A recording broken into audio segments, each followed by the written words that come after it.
ناظرین، ہمارے ساتھ موجود ہیں مولانا آزاد جمیل صاحب، جو کہ عامر لیاقت حسین کے دیرینہ ساتھیوں میں سے تھے۔ مولانا صاحب، آپ مجھے بتائیں کہ عامر لیاقت حسین کو آپ نے جو ہے کس قسم کی شخصیت پایا؟ بسم اللہ الرحمن الرحیم۔ میں چند الفاظ میں ڈاکٹر صاحب کی شخصیت کو لا نہیں سکتا۔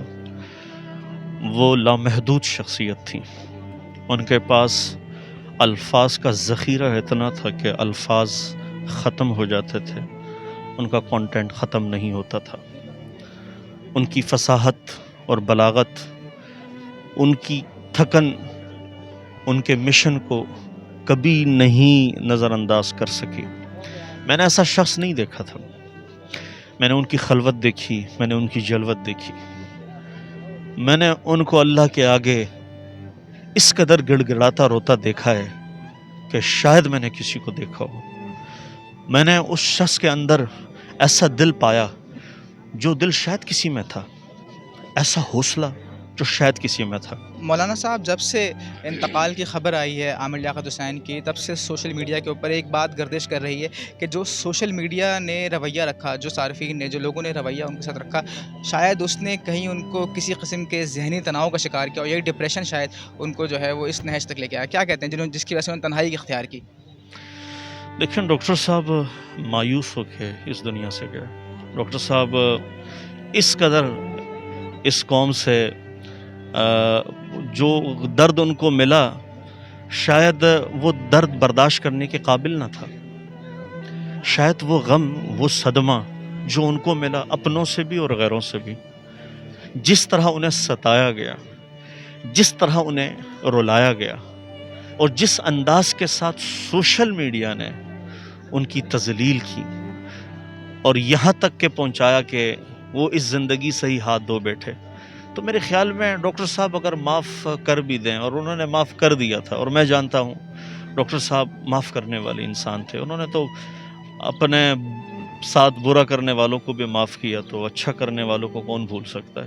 لیکن اس وقت میں ان کے اچھے تو اچھے اور برے تو برے، لیکن اچھے اور بروں میں فرق نہ رہا، اور سوشل میڈیا نے جو کردار ادا کیا، ان کے ڈپریشن میں اضافہ کیا، ان کے خلاف جو کمنٹس تھے، ان کے خلاف جو باتیں تھیں، ان کے خلاف جو ٹرینڈ چلا ہوا تھا، تو ڈاکٹر صاحب اس صدمے سے باہر نہیں آ رہے تھے۔ ان کا اعتماد اٹھ گیا تھا، ان کا یقین کسی پہ نہ رہا، نہ بیوی کے رشتے پہ رہا، نہ کسی اور رشتے پہ رہا، اور نہ عوام پہ رہا، چونکہ وہ شکست خوردہ شخص نہیں تھے، لیکن درد ناقابل برداشت تھا۔ یہ صدمہ، یہ حالات روز روز کی، انسان تو روز روز کی موت تو انسان کو مار دیتی ہے۔ تو لہٰذا میں آپ کے پلیٹ فارم کے توسط سے سب سے یہی کہوں گا کہ خدا را زندگی کے اسباب پیدا کرنے میں لوگوں کی مدد کریں، لوگوں کے مارنے میں اپنا کردار ادا نہ کریں۔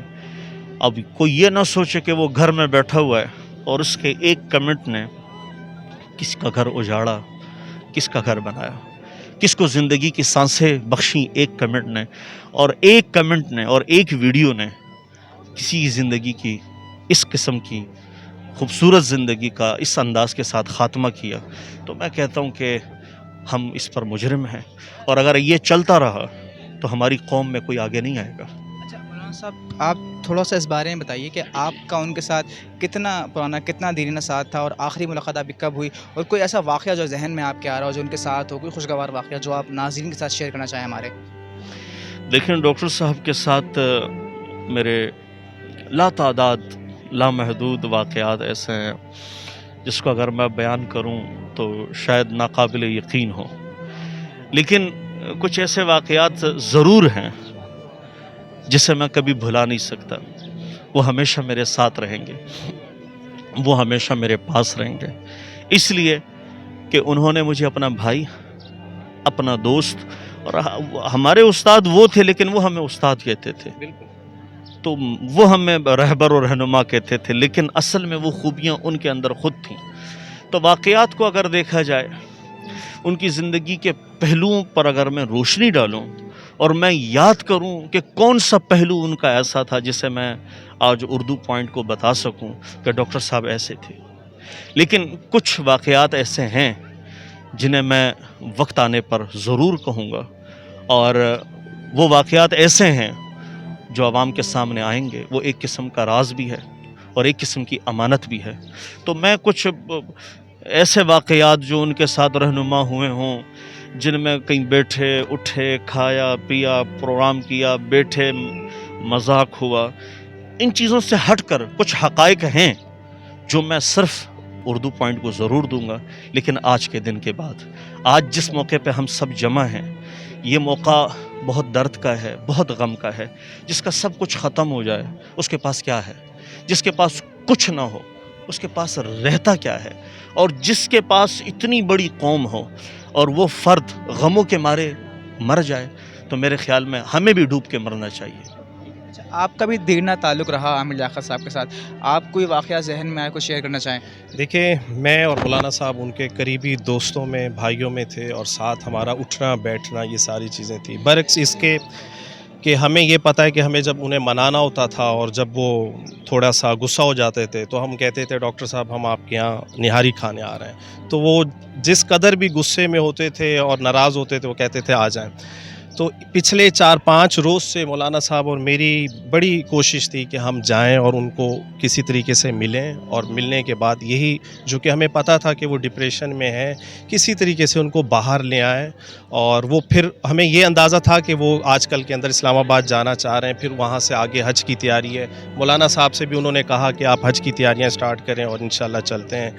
تو یہی ایک واقعات ہیں ان کے ساتھ جو ہمارا ایک اچھا وقت گزرا رمضان ٹرانسمیشن کے شو کے بعد، جب ساتھ بیٹھتے تھے تو ہنسی مذاق، آئیں گھر آ جائیے گا، کھانا بنائیں گے کھائیں گے، نہاری بہت اچھے بناتے تھے۔